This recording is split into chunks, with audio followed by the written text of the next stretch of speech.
ఏపీలో భారీగా పోస్టల్ ఓట్లు ఆ పార్టీకే అనుకూలమా? ఏపీ రాష్ట్ర వ్యాప్తంగా 4,30,000 మంది పోస్టల్ బ్యాలెట్లకు దరఖాస్తు చేసుకున్నారు. అయితే మంగళవారానికి వారిలో 3,30,000 మంది ఓట్లు వేశారు. అందులో 2,76,000 మంది పైగా ఉద్యోగులే ఉన్నారు. పాత గణాంకాలు తీసి చూస్తే 2019 ఎన్నికల్లో పోస్టల్ బ్యాలెట్ వినియోగించుకున్న వారు 2,38,000 మంది. ఇలా గణనీయంగా పోస్టల్ ఓట్లు నమోదు కావడం ఏ పార్టీకి అనుకూలమన్న చర్చ ఏపీలో నడుస్తుంది. పోస్టల్ బ్యాలెట్ వినియోగించుకునేందుకు ఉద్యోగులు, ఉపాధ్యాయులు మండు టెండర్లోనూ ఉత్సాహం కనబరుస్తున్నారు.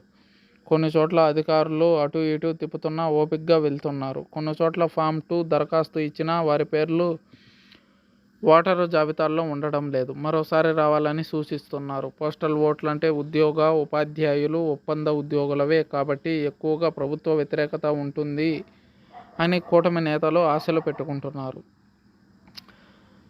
అయితే జగన్మోహన్ రెడ్డి సిపిఎస్ రద్దు విషయంలో లేదా నోటిఫికేషన్స్ విషయంలో, ఉద్యోగస్తులకు మధ్యంతర భృతి విషయంలో